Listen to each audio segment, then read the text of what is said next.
everybody. Welcome. My name is Lawrence Cann, and I'm the Chief Development Officer at Help USA. As you may know, Help is one of the nation's largest homeless service providers and low-income housing developers. We serve at-risk populations, including homeless families, homeless veterans, victims of domestic violence, and many others. Help currently serves more than 9,000 people every day at over 50 programs and residences across 4 states. And we run significant innovative programs in homeless prevention that are being replicated across the country. We're very pleased to be hosting this conversation today. I'm going to set the frame a little bit for the conversation before we get down to business with our guests. Today is the day before Giving Tuesday. And that's appropriate for our discussion because since the 1980s in the United States, we've countenanced a massive homelessness problem, which has grown and continues to grow, almost unchecked, except for a brief moment in the early 2000s. The numbers are continuing to rise to the point that in New York City, there are 70,000 people living in the city's shelter system, and about a third of those are women and children. And that number is poised to spike and become, almost untenable with the economic consequences of the current pandemic in the year 2021. Help USA is founded in 1986 by our governor, Andrew Cuomo, to address the emergent need in the 80s. And it's going to be needed in organizations like it even more in the months to come. Some say, and I like to believe, that when it comes to our society and our life's journey, that we're all in it together. And in theory, that's true, but clearly, especially in the United States, in our society, some people are more in it and more together than are others. Our society has winners and losers, and what determines those winners and losers can hardly be called completely just or fair. The racial dimensions to housing policy, to criminal policy, to drug policy, and to law enforcement, among other systemic realities in American life, have all contributed to a racial dimension to poverty and homelessness. And so it is with the current pandemic that racial inequalities in healthcare are brought into high relief. And from the data, we know that the brunt of the pain endured under COVID-19 is by those people at the very bottom of the economic ladder, predominantly Black and brown people. So we should all give tomorrow on Giving Tuesday, especially to causes like Help USA that address in a tangible way systemic inequalities. And on this eve and with that frame, I couldn't be more pleased to get to the show here, which is our 2 amazing guests who are Help heroes. And more than ever now, we really need heroes, and we need Help heroes for what our organization is trying to do. And we're really pleased to be hosting it today with the Aspen Institute's Henry Crown Fellowship. I want to thank Esther Turner for all her help in putting this together. This is a conversation between 2 incredible human beings, 2 leaders, 2 business leaders, and 2 Henry Crown Fellows.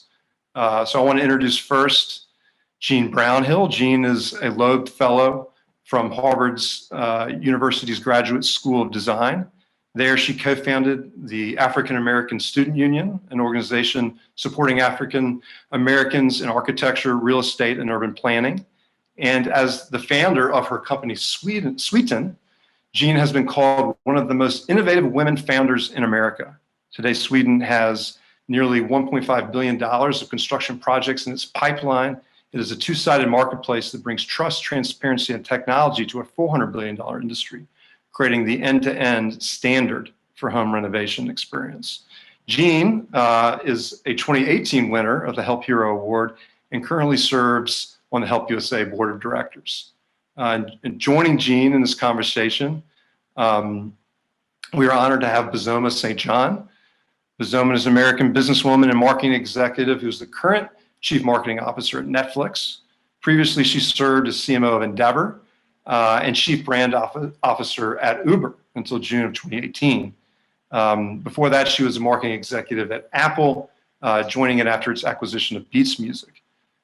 Magazines have recognized Bozoma's work in superlative lists, including Billboard Magazine's list of the top women in music, Fast Company's 100 most creative people, and Adweek's most exciting personalities in advertising. She is also the co-host with Katie Couric of a new podcast called Back to Biz with Katie and Boz, which launched in the spring of 2020. So we're very especially proud to announce that Bozoma will be the 2019 winner of the Help Hero Award in leadership.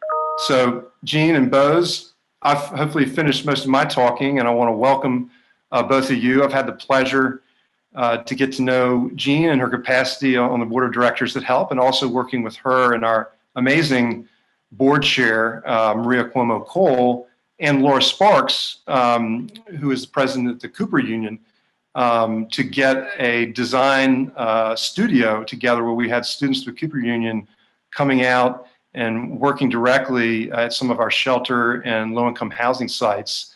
And getting projects like that that expose people was like the first, maybe even before you joined the board, Jean. So great to be with you. And then Bozoma, you and I have a mutual friend, Abel Lescano, who has been tremendously helpful to me in some social change work I'm doing in Los Angeles. And he said that the saint in your name is quite literal, and just couldn't say enough wonderful things about you. And the other thing that should be noted is that your partner, Katie Couric, also is a Help Hero Award winner, and she's actually been the host of this event on several occasions, and is a great friend of Maria and Ken's and a supporter of the organization. So just very pleased to have both of you with us. And let me get in to the questions. You're both Aspen Institute Henry Crown Fellows.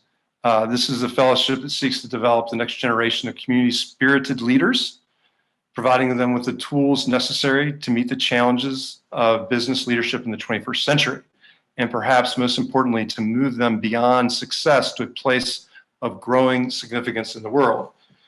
Bozoma and then Jean, I wonder, in what ways do you see yourself as a community-spirited leader, and what does the significance what does significance in the world beyond success mean for you now in this current state of affairs we're all living through? Thank you so much, Lawrence. It was quite an intro, and even though you said you were going to be done talking so that we could get to talk, and I was like, well, you could keep going, because everything that you were saying was awesome. Also included in the fact that this really does feel like a real community and somewhat of a family, right? We have so many connections, and perhaps that's part of the answer, in how I look at community and what I think about for my own place, in the world, because there are so many connections. I think there have been jokes about, the 6 degrees of separation, or, how many degrees less can you get, right? It seems as if we have 1 degree perhaps in our lives. But it calls to me the fact that, none of us are really separate from the other.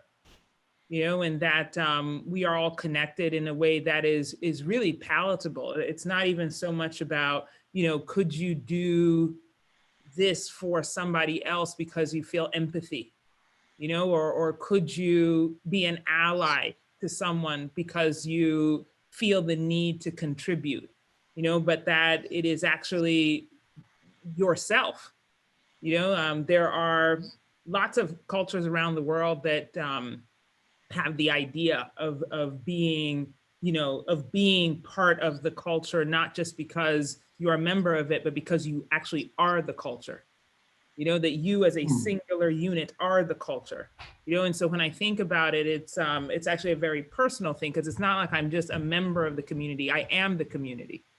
And so if we all consider that to be a theory that we can actually put into practice, perhaps then we would see it as a very personal contribution, and so even in asking, like, well, what is this idea within the Henry Crown Fellowship about, moving from success to significance, I think there comes a point in all of our lives, or hopefully there comes a point in all of our lives when you stop looking at what is going to make you successful and start considering, well, what is the purpose? What is the success for? That you realize very quickly, maybe for some of us, maybe I just speak about myself. There was a point where I realized that climbing the ladder and getting the resume and getting the awards that you mentioned, of some of them, or the quotes that people say about your work and your career, that's not the purpose. It's not the end goal. It's not the thing that brings you satisfaction or joy, even, for that matter. But that the significance of your life and of my life, will have to be in how I am, in the world. So when I think about like being the community, well, what does that mean? How am I making any kind of difference or change so that what I leave behind is significant and it is not just a rattled off list of accolades? Yeah, I think that's really a profound point when you're talking about being part of the community, really not, sitting beside people and looking forward together, looking at it from the same perspective. And then if you can do that, when you see things from other people's perspective or in a joint perspective, then the things you do have significance because there's a real empathy. I love that answer. I love this idea of being a fractal, right? So that like you are the community. And then as you continue to add to that, it's just more and more of that, which is community. I love that idea. When I think of even the idea of community spirited, I actually thought about the executive compass. And for those of us who are Henry Crowns who had to study the executive compass, we had to see the liberty, equality, efficiency, and community, as I believe is how the compass worked. And I think to me, and Bozoma was saying it so eloquently, is that it has to be pointed towards one of those things. Your life, your work, the purpose, it has to be pointed towards something. There has to be a why. It can't just be for a resume. It can't just be for dollars. And for me specifically, I've always been motivated by using efficiency in the service of equality, right? My North Star is equality, but I think that that's probably because, I probably was searching for equality for myself, being a woman of color. I wanted an equal playing field, but that is my North Star, and certainly I think why helping others feel so good is because it's partly about bringing an equality to more people, if that resonates. Well, that's beautifully said. And I think, the reason you all are heroes and help heroes and that we want to hold you up as examples is because you've had that emotion and perspective and you've actually brought it to bear in your lives in practical ways and so let me shift a little bit to those moments, those inflection points where you take your emotions and your feelings and you change the world, change in the world being your immediate community. So I was listening to David Axelrod's podcast last week, and he happened to have, I've listened to it a lot, but he happened to have our founder, Andrew Cuomo, on the show, and he spoke many things, the governor, but one of the things he spoke of was the moment at which he founded Help USA, and, David Axelrod asked him, Governor Cuomo, what made you dedicate so many years during your 20s when your father was in the governor's office to helping the homeless? Like, where did that come from? And his answer was, I found very, very real and profound. And this was during a time when there were welfare hotels, and Governor Cuomo talked about visiting one of those hotels and seeing the families. And I'm not going to do my Governor Cuomo impersonation. I'll leave that to Saturday Night Live whenever they get around to it. But I'm going to quote him directly. And He said, David, I couldn't sleep at night. I remember to this day the smells of the place and what was going on around these children.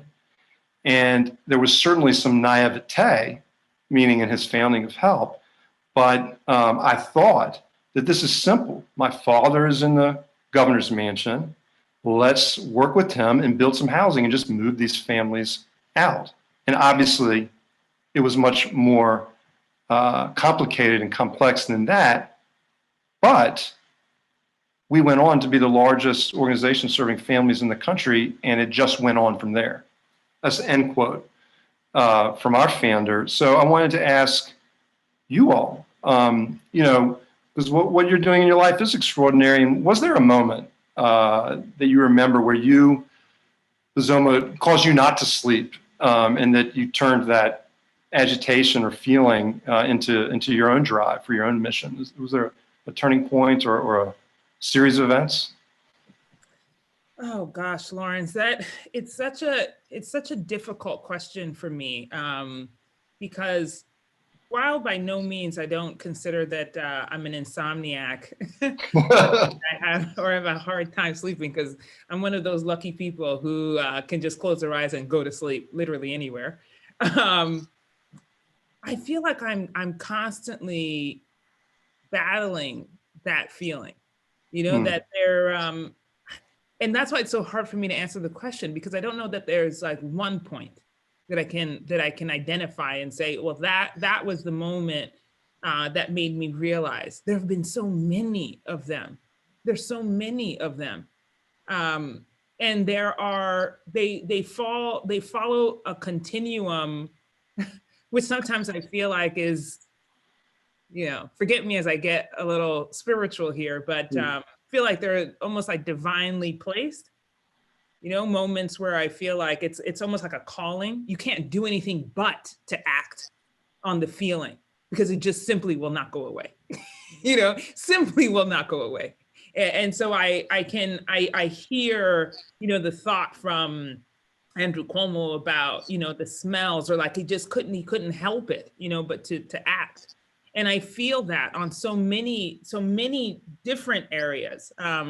I think even to Jean's point in her answer before about being a woman of color, and there's some things that just happen to you, and therefore you feel the need and the call to make sure that doesn't happen to anybody else that's like you. But then back to the answer I made about I am the community, that means that I cannot remove myself from any other experiences, which maybe are not happening to Black women, but are happening to somebody else, that it feels like it's happening to me, And so being an empath is such a difficult thing, It is a difficult thing, because it never stops. That feeling of that awakening, when you realize that you really should do something about that thing. It never, ever, ever, ever, ever stops. And Lawrence, I pray that it never does. Yeah. I hope there's never a moment where I wake up and I'm like, oh, everything's good. I did what I can. Oh, I'm good now. Let me just relax. What? Let me go ahead and just eat some bonbons now. I hope that it continues, but I have felt that way about a number of things. I think it happened when, I gave birth to my daughter and realized that there were women in the maternity ward who, didn't have the resources to be able to take care of their children in the way that I was going to be able to. Or the fact that I suffered from extreme preeclampsia, and that it takes the lives of Black women at an extraordinary disproportionate rate, and especially those who cannot afford prenatal care. Like those types of things are, yes, of course they happen to me, but then again, it's something that then, 2 years later, now I'm worried about something else. And so I would say that it's a hard one, but there are certainly moments in my life that I remember, but I hope that they never stop. Yeah, it sounds like a constant state of affairs with you. And I don't remember who said it, but they said to be awake truly awake is to be outraged, because that's, there's a lot of reality that's hard to stomach if you're open to seeing it. And so I think that's a powerful message, that you're always in that state. Jean, what about you with your company and what you've done on so many levels? Well, my relationship to home, I think, was obviously incredibly informed by an early memory when I was around, it was third grade, so I think that's like 10 or 11. My mom and I needed to escape from a domestic violence situation that was in our house. And so we lived in a regular, suburban ranch house in New London, Connecticut, of all places, and, packed at night and went to St. John in the US Virgin Islands to get away from that situation. When we moved to St. John, I thought we were moving to a house like the house that we left. We ended up moving into an 8x10 shanty that had no water, no electricity, plywood walls, and a corrugated roof, plastic corrugated roof. And we lived there for a while. And to have lived in a home that, you're safe from the elements and you're safe from the instability that a lack of housing or housing insecurity causes, to have that happen at such a formative age, there's just no way that I would ever be able to, as you were saying, like, live my life in any other way. Once you experience that yourself, once you feel, it is almost impossible to think about your future, to plan, to have like hopes and dreams when you literally don't know. I mean, I have such vivid memories of having strong rains while I was at school and being terrified that our house had been washed away before I got back home. Like, when you have that type of housing insecurity, it's very hard to be able to have longer term thinking. There's a reason why Maslow put housing at the bottom of the pyramid, food, clothes, shelter, right? And so that experience, I mean, if you look at the course of my career, I went into architecture. I then built a company that now helps people with their homes. I'm on the board of Help USA. I mean, it has been such a central focus. It was such a deeply impactful experience. And, I was very fortunate that my mom and I were able to move back to the States. I moved back into a more traditional home, while we continued to have, financial insecurities. I'd never live like that again. But you just don't, it's just imprinted in me that it would be very hard for anyone to achieve anything close to their maximum potential without having the security that a home provides. Certainly, yeah. When your time horizon is one day, and how am I going to sleep tonight? How can you plan for the future? How can you dream?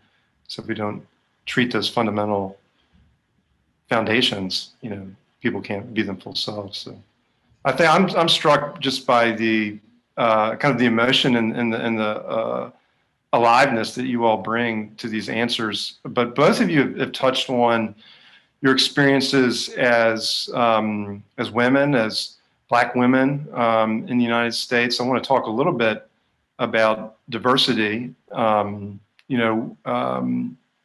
social justice. We can take this a number of directions, but start off that here at Help USA, it's a reality we're very conscious of, that our clientele, the people we serve, our residents, we call them, is 93% Black and brown.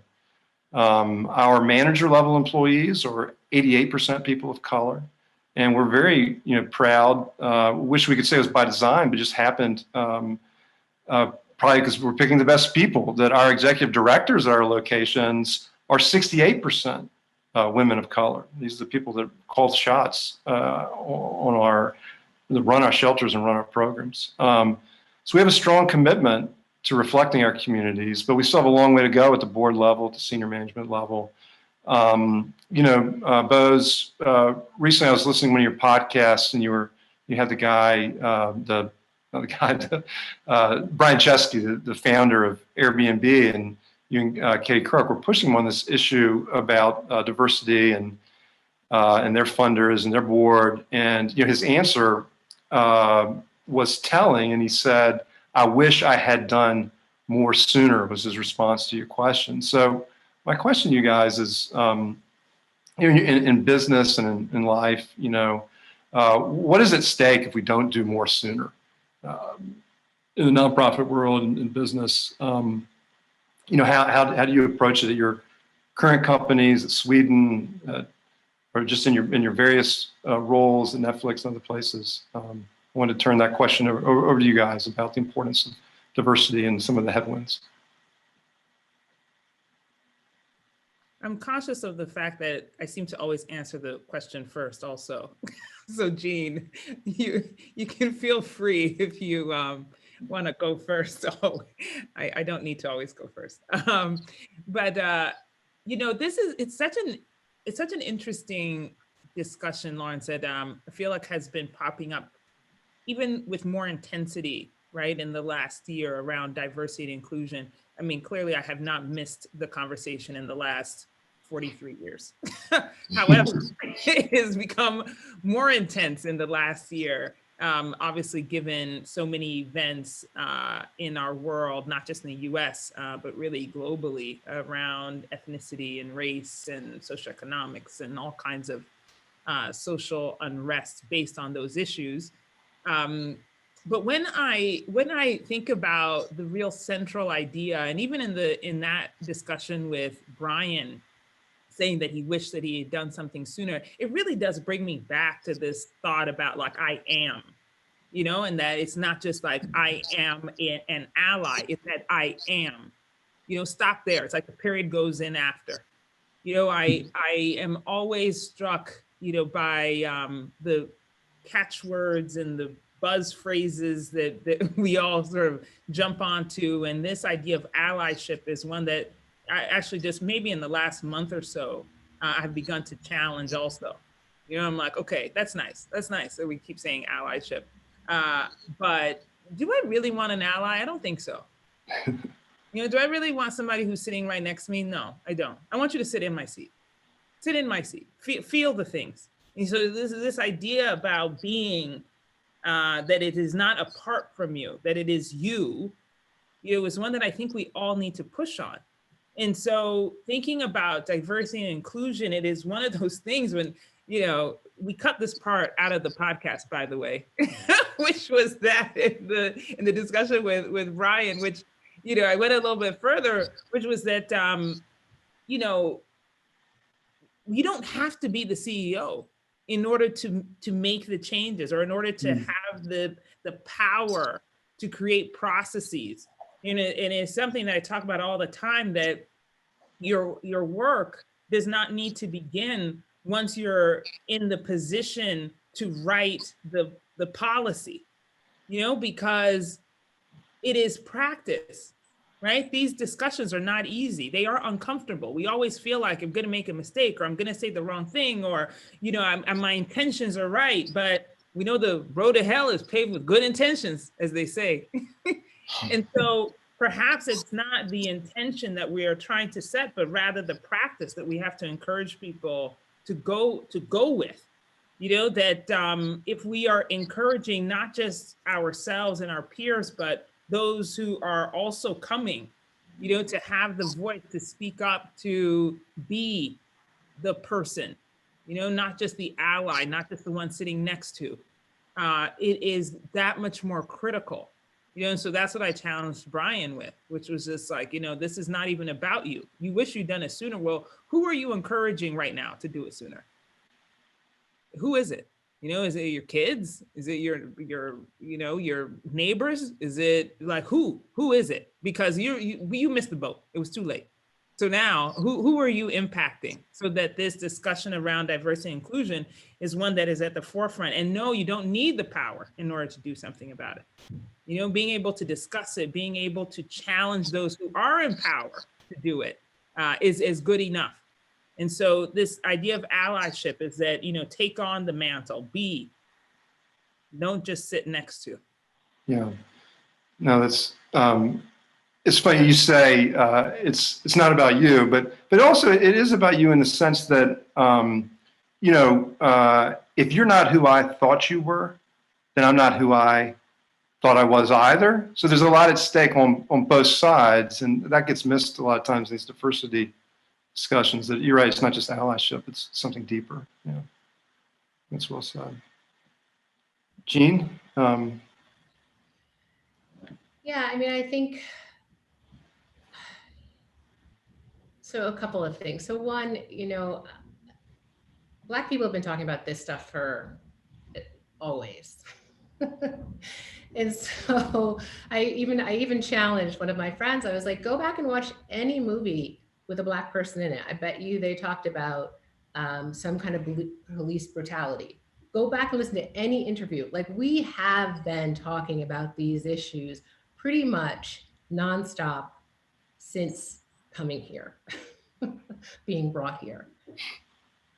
And so I do completely agree that it doesn't necessarily need to be us that now picks up the torch and talks about these things.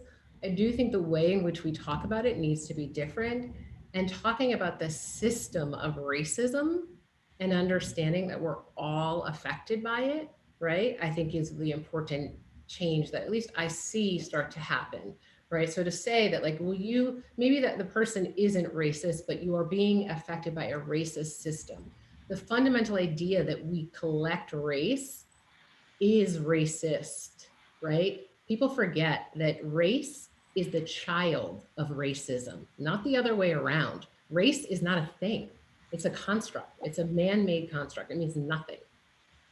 And so I think that if we can all at least have that conversation and acknowledge that we've all been beneficiaries of this systems or victims of the systems, or that it has been unfair, I think it opens up a different type of dialogue so that, like, ally, not, feel it, not, I don't know if any of that's helpful. But what happens if we just say that this country has been suffering from this thing called racism, and now it's gotten to the point where it's so bad that it's causing, issues of national security. Let's talk about it at that level. Let's talk about what racism has done to affect the fact that we've got a huge majority of our population that is not being productive and providing their best ideas to our United States community because of racism, because of sexism. Like, maybe that's an easier way for people to talk about it and to think about it, because I don't want any more allies. I don't know if it's really helped me that much, to be perfectly honest with you. But if I want somebody to, like, help fix this broken system, yes. Do you need to be my best friend? No. But, it's just like, the thing that frustrates me is in these moments, I think that a lot of allies are looking to people of color who've experienced these things to explain it or to validate it for them. And it just feels like a waste of time to me, and a waste of good, productive energy that could be used on something else. So Yeah. More people trying to solve the problem of racism. Well, right. And, maybe it's controversial to say, but if ever we woke up tomorrow and no one was racist anymore, we still have a lot of problems we would have to deal with as a team. And that's about looking at it from the same perspective, which, I approach a lot of it from a sports perspective. When you're on a team with someone, it's, and so that's a good transition to the other question I want to ask, somewhat related, but, on a, where is the team spirit, and where is the public will to address the social injustices? I want to ask you people, as people who are solving problems of marketing, problems of business, on a personal level, when I was 9, my family's house burned down and we lost everything. Instead of it being a negative time in my life, it was this amazing experience of the community and the people that were there for me. And we moved in with my grandparents and everything was wonderful. We had insurance. So it was, I had this experience of a safety net that just does not exist for people. And it was amazing to grow up and see that it doesn't. And so I don't understand how we countenance the level of the unlevel playing field and the rate of homelessness we have in the country.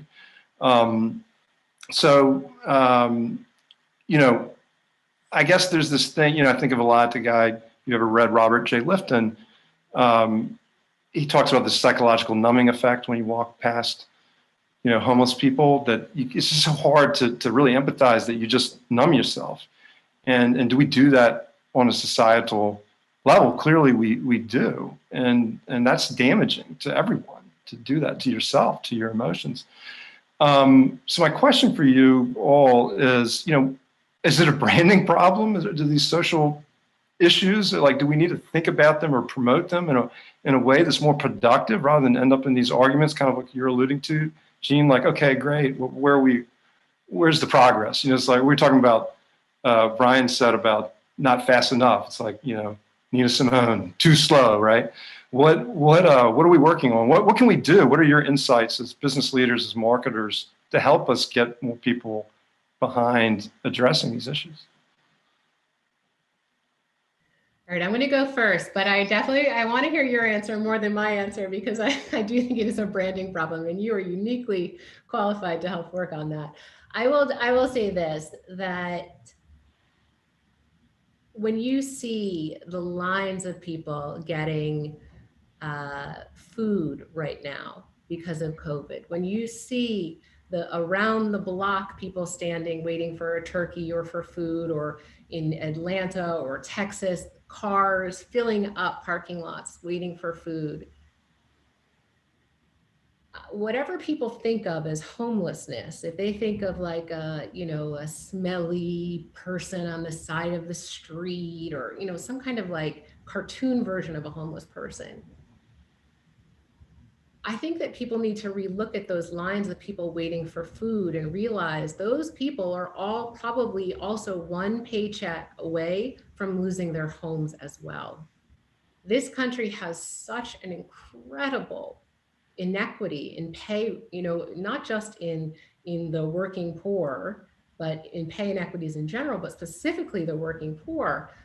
I mean, unfortunately, I think homelessness is going to be rebranded if there's not major sweeping policies around evictions and other things to help right in this moment, because all those people are probably also teetering on the verge of homelessness as well, because of the fact that, incomes have basically stayed stagnant, and housing prices and home and rent prices have continued to rise. So whatever people think homelessness used to be, I am afraid the face of homelessness might be quickly changing in front of our eyes. Yeah, part of the problem too is, right, it's seen as intractable. So then why do I even help if I can't solve it, or if it's not treatable? But when it happens to everyone, maybe it doesn't seem so hopeless. I don't know. Or maybe it seems more hopeless. No, that's exactly right. Both you and Jean have said it already, so actually maybe I don't need to say it at all. But yes, it is a branding problem, and the truth of the matter is that much like any branding problem, the human psyche, becomes loyal or engaged to an idea when it feels personal. When it feels like I'm talking to you. Not in any kind of guilt or any kind of overwhelming sense. It is very basic at its core, which is that it almost needs to be broken down into such small areas that I feel like I can do it, because this is going to be a recurring theme, by the way, which is that it's about me. How am I in the center? And that, I think sometimes, at least in most marketing circles and in most companies, that's an okay idea, because you want, your consumer at the end of the day to feel like you're talking to them about them, and the thing that you have is going to help them with their lives, and so it's okay to center the audience. When we come to these bigger societal issues, I feel like we do the opposite. as if then it's like we switch it around. We say, oh, it's not about you. It's about us, we. And the really interesting thing is that that's not how we actually get engaged in ideas. It's like, I wish we would apply the same rules that we apply when we're trying to sell you a can of soda to how we sell an idea about homelessness. And as Jean so wonderfully put it, that it is much more present and much closer than perhaps you think. That if this thought that it was your kid's kindergarten teacher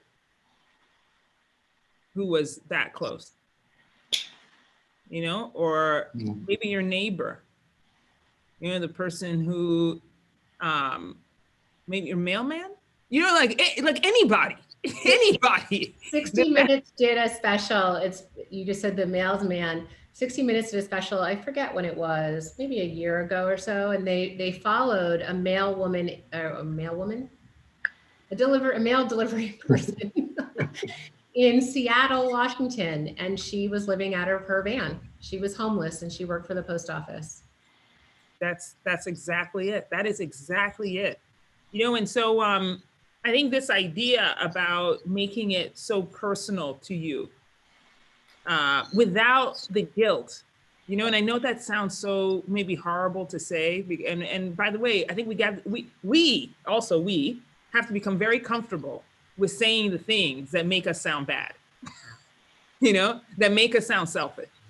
Like that has become, I feel like in a lot of the conversations I have around issues like this, that we're always trying to pacify ourselves by making ourselves feel like, oh, well, it's like, we are the saints, as you said my name, we are the saints.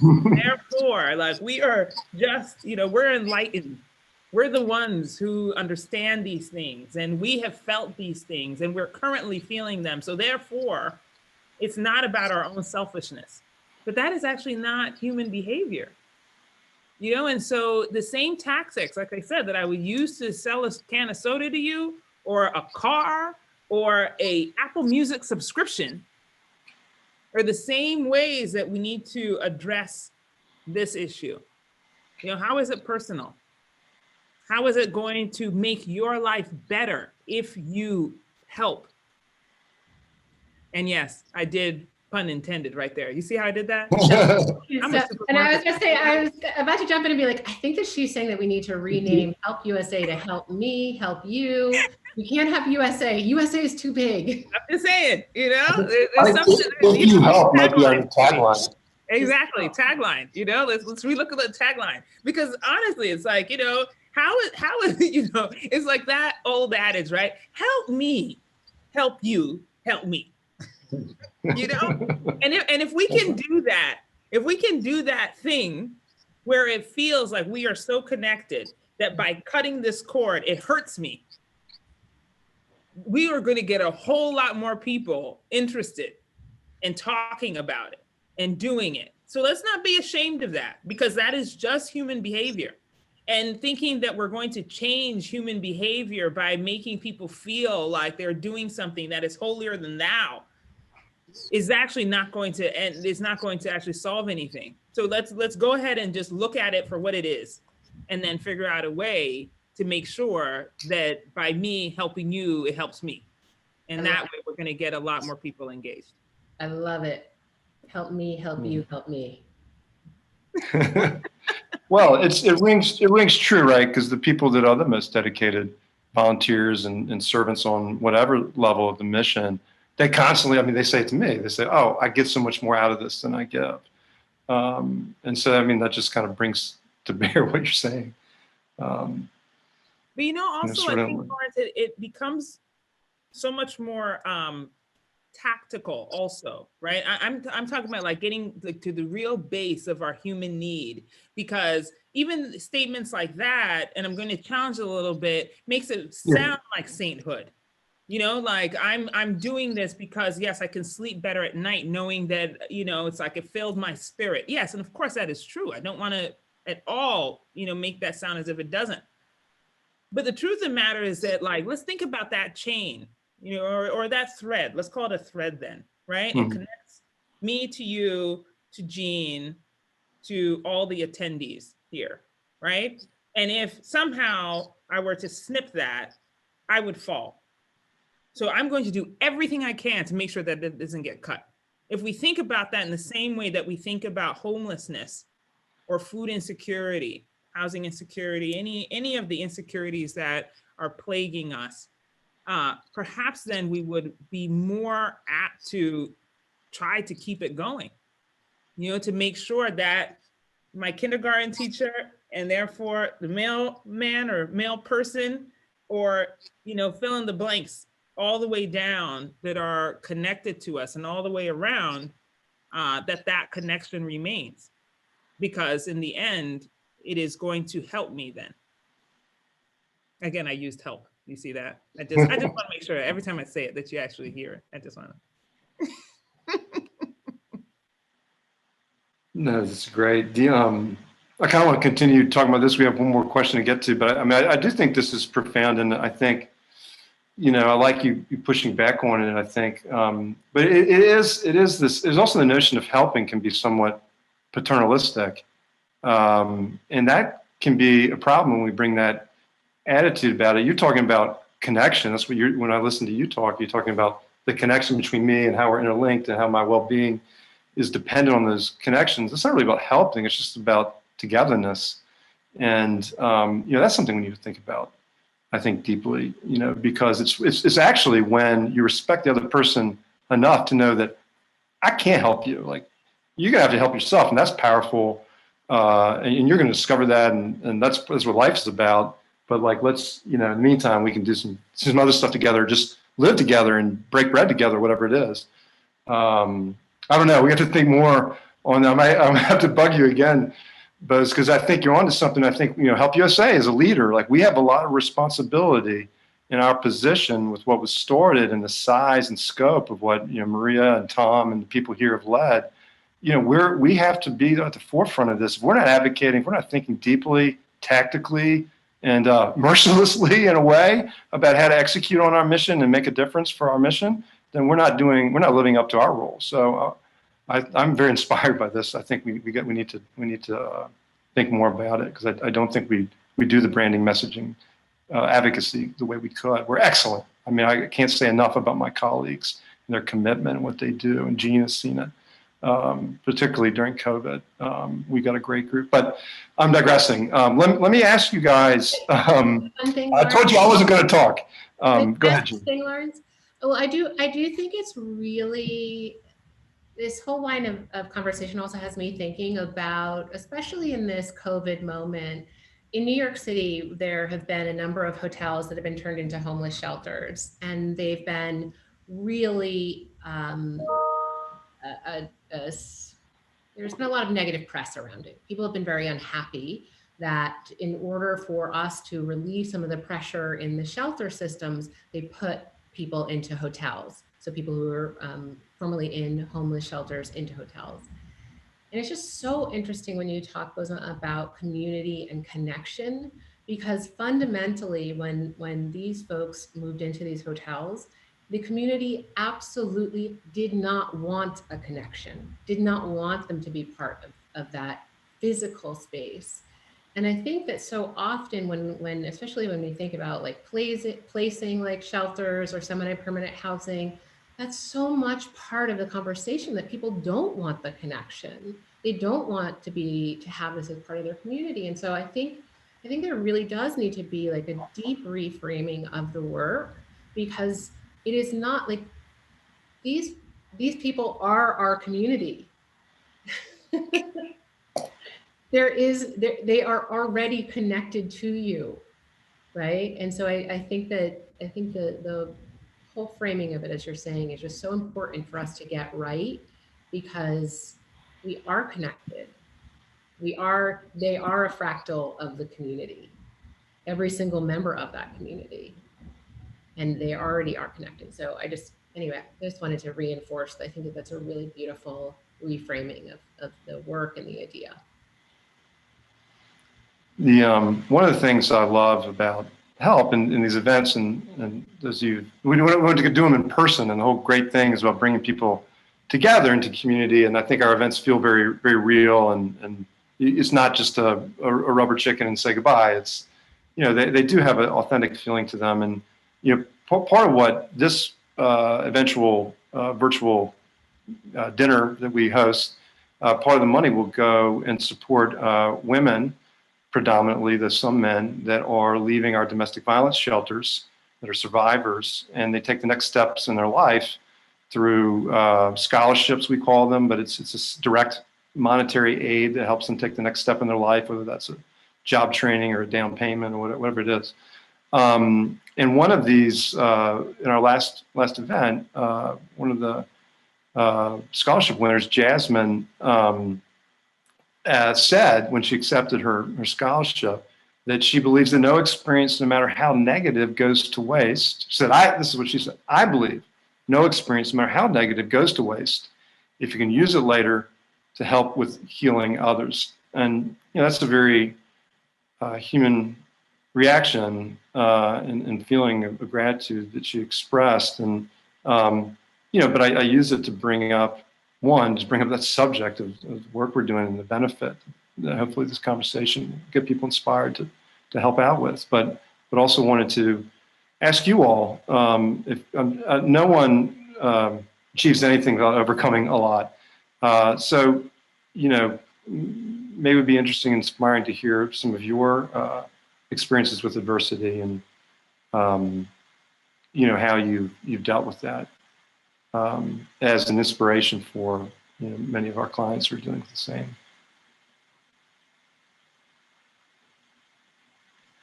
All right, Jean. Dang, I'll go again first. We got it right for like one question. That's okay though.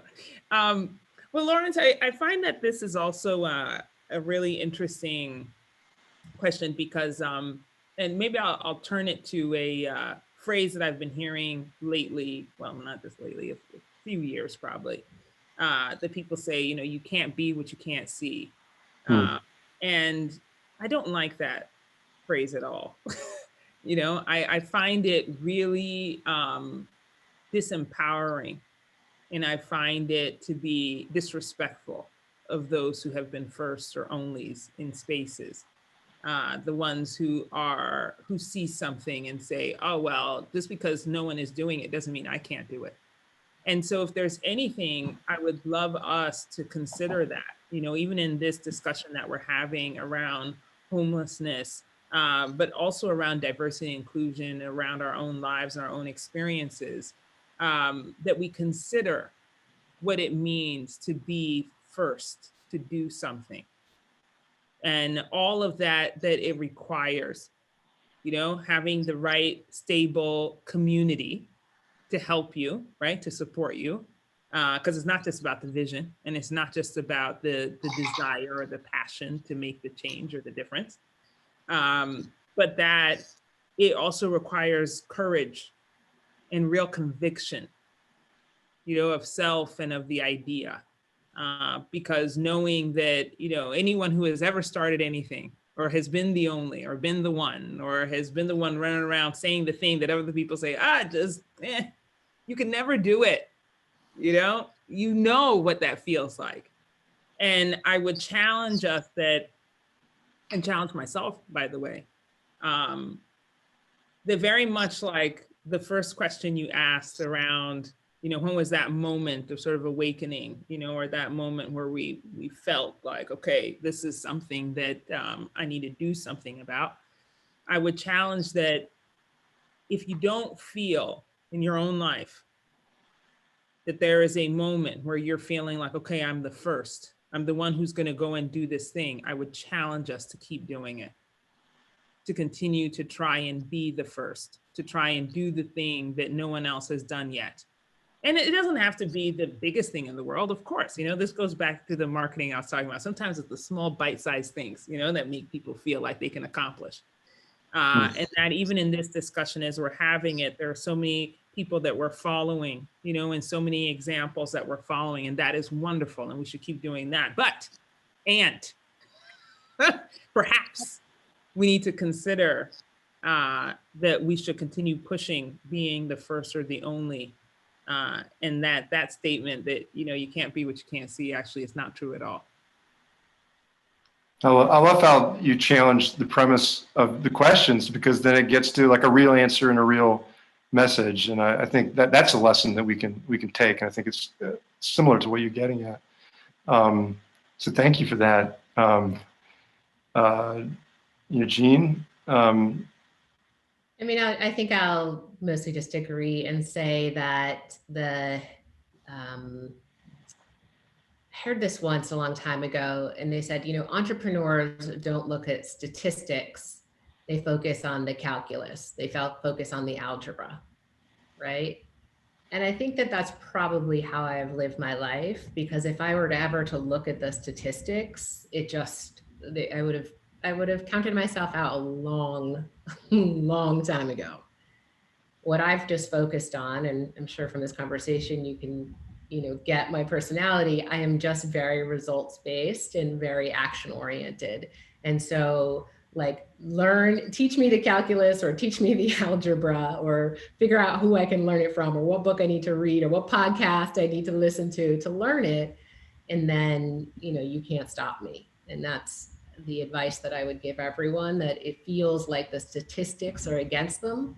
Like, F the statistics, don't even look at them. Just figure out what the calculus and the math is, and focus on that. F the statistics. I like that. Well,